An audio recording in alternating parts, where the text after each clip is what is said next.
Bismillahirrahmanirrahim. Alhamdulillahi rabbil alamin was salatu wassalamu ala khayri khalqi Muhammadin wa ala alihi wa sahbihi ajma'in. Amma ba'd. Assalomu alaykum va rahmatullohi va barakatuh.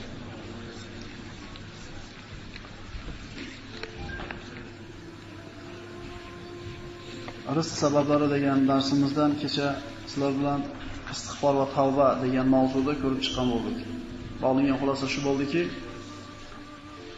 Alloh taolo siz bilan bizni Alloh taoloning mana zikrida qoyim bo'lganligimizga faqat mukofotni oxiratda emas, dunyoda ham o'zida ham berishligini ko'rib chiqqan bo'ldik.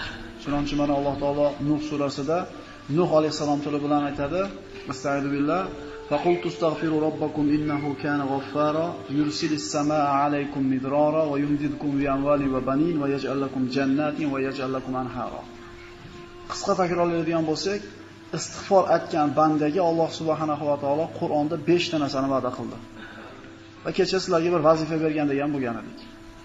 Agar shu esingizdan chiqmagan bo'lsa, tilimiz necha marta Allohning zikridan to'xtab qolayotganligini ko'rgan bo'lsa kerak. Bozorda, guzarda yoki do'konda kamroq tursak ham, Allohning zikrida, istig'forda ko'p bo'lsak, Alloh berishligini va'da qilganligini mana eshitgan bo'ldik. Alloh taolo istig'for etgan bandasiga 5 ta narsani va'da qildi. Nuh alayhisalom qavmini da'vat qilib aytdi: "Qavmim, sizlar Robbilariga istig'for aytinglar, zero Alloh gunohlarni kechiruvchi bo'lgan G'afur zot, ustinglarga yomg'irli bulutni beradi. Sizlarni moli dunyo bilan, bola-chaqa bilan quvvatlantiradi. Sizlarga bog'roqlarni beradi, daryolarni to'ldirib suv bilan oqizadi."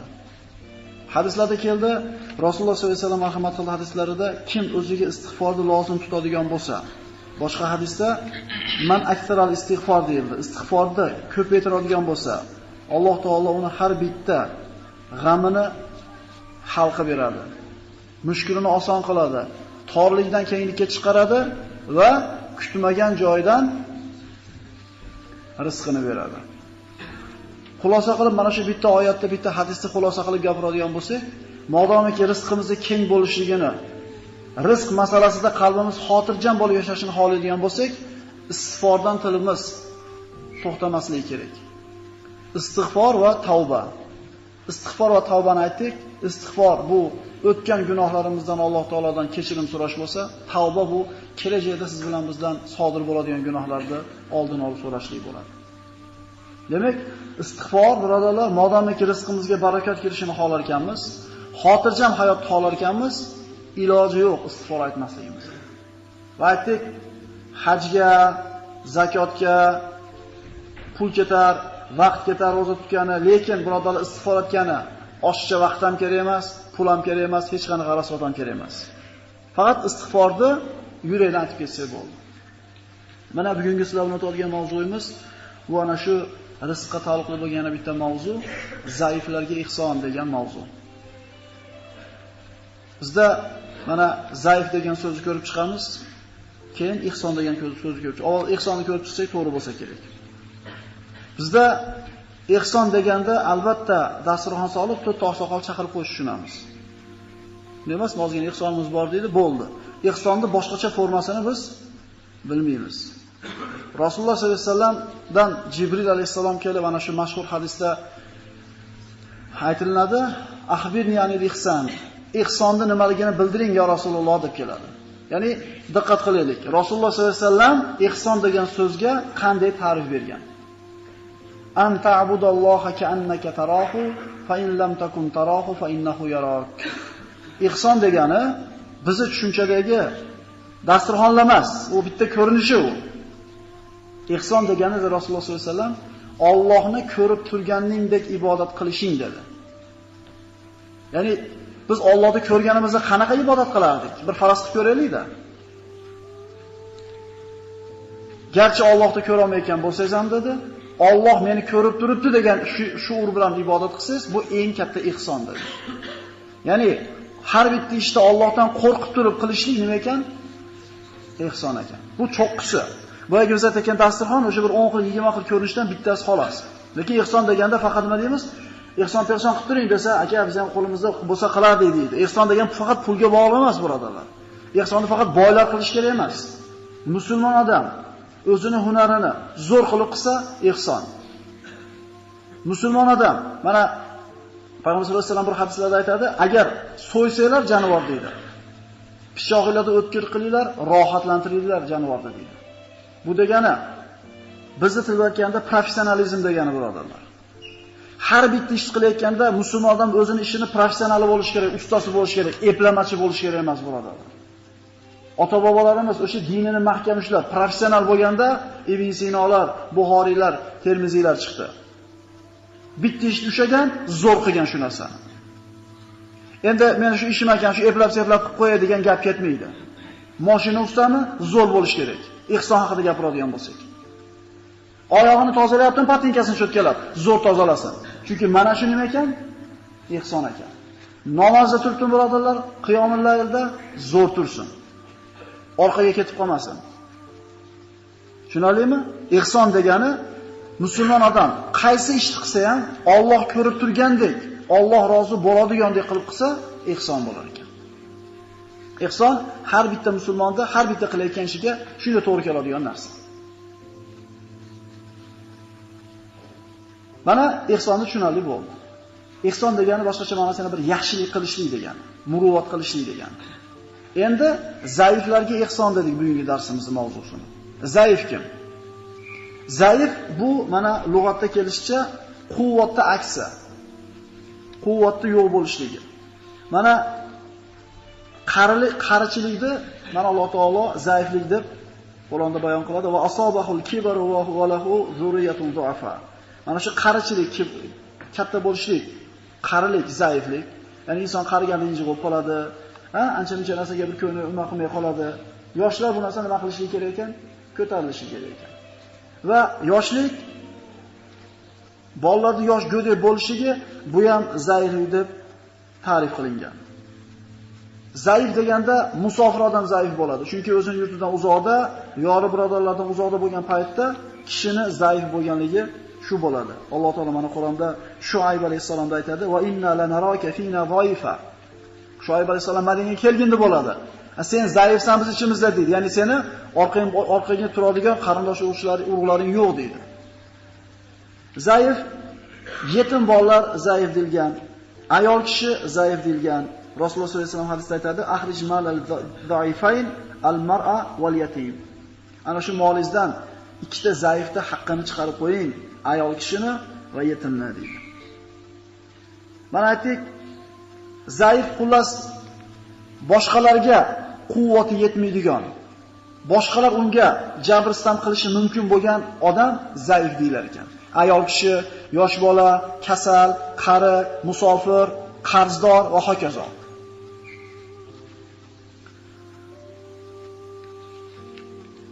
Kasallik zaif bo'lishi mumkin, bu shollik, ko'rlik yoki bo'lmasa boshqa bir kasallar. Odamlarning ichida shundaylar bo'ladiki, zaif deganda albatta kasal bo'lish kerak ekan, kambag'al bo'lish kerak ekan, qari bo'lish kerak ekan emas. Bir kishi sog'lom bo'lishi mumkin, lekin tabiati yosh bolaning singari bo'lishi mumkin. Ya'ni arzimagan narsaga xafa bo'lib qoladigan. Mana shu odamni ko'ngliga qarab muomala qilib qo'yishlik ihson deyiladi. Bir odam borki, jismonan baquvvat, filda gavdasi bor, lekin yuragi yo'q. Unga ana shu yuragiga qarab muomala qilishlik ihson ekan. Ulardan bir kishi puli ham bor, quvvati ham bor, lekin musofirligi tufayli qarindosh urug'chilik aloqali yo'q tufayli zaif. Unga mana shu tomondan muruvvat qilinar ekan. Ihson deganda faqat bu akalar bu dasturxon solgan narsani tushunmaylik. Kasal bu zaif deb aytdik. Unga qanaqa bir yaxshilik bo'ladi? Uni kasal bo'lgan paytda uni ziyorat qilib, shu kasali bilan Allohdan savob umid qilishligi kerakligini eslatib turishlik, holidan xabar olishlik bilan bo'lar ekan. Qarang, kim qaysi masalada zaif bo'lsa, shu masalada unga yaxshilik qilib qo'yishlik ihson ekan. Tushunarlimi? Ya'ni bir odamning toqati ko'tarilmaydigan narsaga buyurishlik ham unga ihson emas ekan. Toqatiga qarab muomala qilishlik ihson hisoblanar ekan. Bir kishi ayoli ovqatni yaxshi pishira olmasligi mumkin. Boshqa ishlari zo'r, uyini toza tutadi, itoatkor, lekin mana shu masalada nima qilish kerak ekan? Kechirib qo'yish kerak ekan. U atay qilmayapti u. Yoki aksincha, qo'li shirin, xizmati zo'r qiladi deb til yomon. Mana shu masalada zaif. Va atiy qilmayapti, odam shunaqa qilib yaratganki, tabiati bor shundaqa. Mana shu tabiatini kechirib qo'yishlik unga qilingan yaxshilik hisoblanadi. Bir odam borki, yoningizda nima deymiz? Injiq. Hali u yoqmaydi, hali bu yoqmaydi. Agar beayb do'st qidiradigan bo'lsa, birodarlar, do'stsiz qolib ketamiz. Buni chapilab yoqmaydi, buni yonboshga o'tirish yoqmaydi, bunga qizlarni yoqmaydi. Xullas, agar qaraydigan bo'lsak, biz o'zimiz ham zaif tomonimiz ko'p. Ana shu zaif tomoniga birodaringizni avf qilasiz, kechirasiz, sabr qilasiz injiqligiga. O'sha do'stni yo'qotmaysiz. Sizga shu uchun nima bor ekan? Savob bor, akalar. Savob albatta bor. Uning orqasidan rizqqa baraka erishligi ham bor. Xullas, birodarlar, zaiflarga ihson degani odamni kechirimli bo'lishligi, odamni bag'ri keng bo'lishligi. To'rga kirgan, beshga yurgan o'g'liz qiziz piyolani sindirib yubordi, to'rttasini yerga tushirib. Nima deymiz? Bizda tarqagan so'z. Seni o'zi nima deymiz? Bitta piyolaga oladimi o'zi deymiz. U atiy qilganiga o zaif u. Nima qilish kerak uni? Kechirib qo'yish kerak, birodarlar.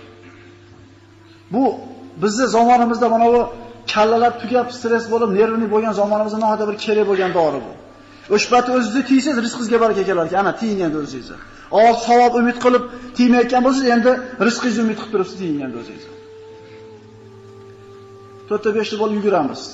Toqatimiz ko'tarmaydigan ishga qo'yib qo'ygan bo'lsa, bir ikki marta o'tkazib yorsak, bu yoqdagilar nima qilamiz? O'shqiramiz. Undan talab qilmaylik u eplolmaydigan narsani. Chunki Alloh taolo aytayapti: "La yukallifullohu nafsan illa wusaha." Insonning toqati ko'tarmaydigan narsaga biz nima qilmaganmiz? Taklif qilmaganmiz. Domlalar, agar bo'lsa ichimizda o'quvchilarimiz bor, birining zehni zo'r, birining zehni pastroq. Biriga 4 qo'yganingizda, ikkinchisiga 5 qo'yishingiz kerak, undan yomonroq javob berish. Chunki toqat o'shinga yarashadi. Bu ko'taradi, bu har qancha yelkasiga yuklasangiz bo'laveradi. Odamlarning toqatiga yarasha muomala qilishlik, ularda ayblarni kechirib qo'yishlik zaifga ihson degan bobga tushadi, rizqimizga baraka keladi, birodarlar. Mana Rasululloh sollallohu alayhi vasallam hadislarda aytadi: "Ibuguni inda du'afaikum." Meni deydi Rasululloh sollallohu alayhi vasallam. Alloh taolo mana hadislarda payg'ambar aytadi, Allohni zaiflaringlarni oldidan qidiringlar deyilgan. Ya'ni Allohning roziligini zaiflarni ko'nglini ko'tarishligi bilan, ularga ihson qilishligi bilan qidiringlar deydi. Mana aytdi, kishi hadislarda keldi, o'zi qilgan gunoh tufayli kelayotgan rizqidan mahrum bo'lib qoladi. Va ana shu zaiflarga ihson qilishligi bilan rizqini barakatli bo'lishini o'zi ta'minlaydi. Bag'rimiz keng bo'lish kerak ekan. Bu qiyin bo'lib qolgan hozirgi zamonda. Hamma nervi tugagan, hamma buni kechira olmaydi. Hamma shu so'kinib turadi, bizni baqir-chaqir qilib turadi. Shu bilan rizqimiz tirtayar ekan, birodarlar. Mana Qur'oni Karimda Alloh taolo Qalam surasida bir qissani bayon qiladi bizga. Yamanda katta bir bog'da egasi bo'lgan bir boy kishi bo'lgan. Bu bog'da egasi har yili mevasi pishgan paytda bog'ining 3dan 1 qismini mevasini kambag'al bechoralarga tarqatadigan bo'ladi. Ya'ni yetim bechora kambag'al miskin odamlarning haqqini chiqarib beradi bu nimasidan. U kishi vafot etib, nimalarda kelishicha bir juda katta bog' bo'ladi. Juda katta bog'. Farzandlariga qoladi bog'. 3dan 1ini kambag'al yetimlarga yediradi, Alloh taolo ziyoda qilib beradi yildan-yilga. Birodar, mana zakot degan ibodatning vaqti kelyapti. Ba'zi bir birodarlar Ramazonga to'g'rilab beriladi, savobi ko'proq bo'ladi. Zakot degan so'zni lug'aviy ma'nosi keladi, unib o'sish degani. Ya'ni sen qirqdan birini bersang, qolganini men saqlayman deyapti Alloh. Yana nima qilib beraman? 3dan 1ini berar ekan kambag'al bechoralarga bog'i zo'r ketyapti. Bu ota vafot qilganidan keyin bolalarning qo'liga o'tadi bog'. Aytishadiki, otamiz ahmoq odam edi bo'lgan, ahmoq odam edi deyshadi. Shunaqa katta bog'ni 3dan 1 mevasini befoyda joyga sarflab yuborardi. Biz unaqa qilmaymiz deydi. Bermaymiz deydi. Ya'ni ko'ringki, o'lchovlar buzilsa, Allohning buyrug'ini bajarishlik ahmoqlik deb o'lchanar ekan. Zakot beradiganlar, bu berayotganinglarda Allohga berayotganinglar yo'qsizlar. Sizlar o'zingizlar uchun beryapsizlar bu narsani. Chunki ana shu berayotgan pulimizni ichidan ancha-muncha kirib qolgan harom xarish luqma aralashib qolgan bo'lsa, tozalanishiga sabab bo'ladi va unib o'sishligiga, baraka topishligiga sabab bo'ladi. Bu o'zimizni o'ylayapmiz, birodarlar. O'zimizga o'ylab beraylik. Alloh taolo bizga bergan zakotimizga, sadaqamizga yoki qurbonligimizga zor emas, muhtoj emas. O'zimiz uchun u. Mana bu bolalarning o'lchovi buzilgan, nima qilamiz berib? Otamiz ahmoq odam bo'lgan edi. Berishmaydi. Bog'lar o'tgandan keyin kechqurun bog'da mevasini terish kerak bo'lgan paytda maslahat qilishadi. Alla yadkhulanna al-yawma alaykum miskin. Ya'ni fantalaqu wa hum yatakhafotun, bir-birini pichirab o'qatishdi saharda. Ertaga uzamiz mevani, shunday bir e'lon qilmasdan uzaylikki, birorta kambag'al kirib bizdan bitta narsani olmasin. Biz o'zimiz yig'ib olib chiqib ketib qolaylik hamma foydasini deganga maslahat qilishi, ertalab bir-birini vahum yatakhafatun pishirab o'g'atishdi. Chiqib ketdi. Nima qilmasin bular? Eshitib qolmasin. Bog'ga borishdi. Mana shu g'irashida qorong'ida borishdida inna ladallun. Bog' yo'q, topolmay qoldik bog'da dedi. Fatofa alayha toifun min robbika va hum naimun. Bular ana shu bog'da mevasini bermaslikni maslahat qilishdi, qasd qilishdi, niyat qilishdi, uxlashdi. Mana shu kechani o'zida ana shu bog'ning yonida katta bir tog' bo'ladi, g'or bo'ladi tog'da. Shu g'ordan bir o't chiqib, bir bog'da aylanib turib kirib ketadi. Fatofa alayha toifun min robbika va hum naimun. Birodarlar, bu Allohning bog'i emasmidi bu? Allohning mevasi emasmidi u? Bizga ijaraga berilgan emasmidi u? Fasbahat kasarim. Daraxt kuyib, to'nkalari ko'mir bo'lib tutab qoldi. Bular sahar ushnatidan xabar uyg'onishdi, boqqa qarab borishdi, bir-birini pichir-pichir qilib o'g'atib borganda, qarasa bog'ni topisha olmadi. Biz yo'qotib qo'yibmiz u yo'lda. Biz alashib qolibmiz dedi. Ozgina tushgandan keyin kun yorishdi, bog'i kuyib, kulganini qo'yganini ko'rishdi. Qalu ya vaylana inna kunna tog'in. Biz zulm qilib qo'yibmiz, haddimizdan oshib ketibmiz. Qala awsatuhum alam aqul lakum laula tusabbihun. Ichida bitta insonlik aytgan ekan. Qo'ylari otamiz qilgan ishni qilaveraylik deganda uni ham og'zini yopishdi. Bilasanmi? Agar 3dan 1ni bermasak, necha prosentdan senga ham tegadi. Ko'proq foydani gapirishganda u ham xo'p deb qoldi. Uniki ham kuyib ketdi ekan. Ana shu 3dan 1ni mevasini berishligi, bog'ini o'sishligi, baraka topishligining bir kafolati emasmidi? Asa robbuna yubilana khayran minha inna ila robbina rag'ibun.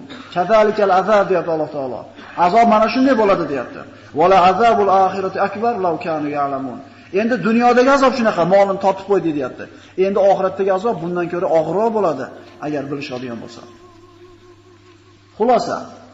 Xulosa zaif deganda quvvatda aksi.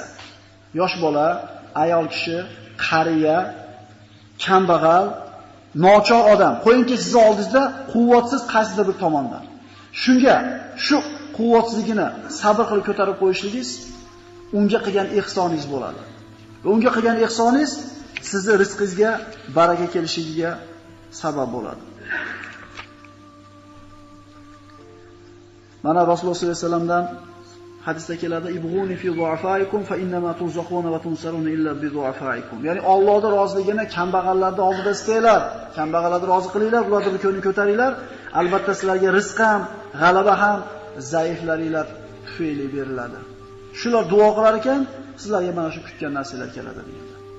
Demak, birodarlar, tavakkul, taqvo, silay rahim, istig'for, zaiflarga ihson degan mavzularga gaplashib chiqqan bo'ldik. Inshaalloh ertaga Alloh yo'lida infoq ihson qilishlik degan mavzuga gaplashgan bo'lamiz. Mana shu aytilgan 5 mavzu rizqimizga baraka kirishiga, rizqimizga keng bo'lishiga sabab bo'ladigan ibodatlardir. Assalomu alaykum va rahmatullohi va barakatuh.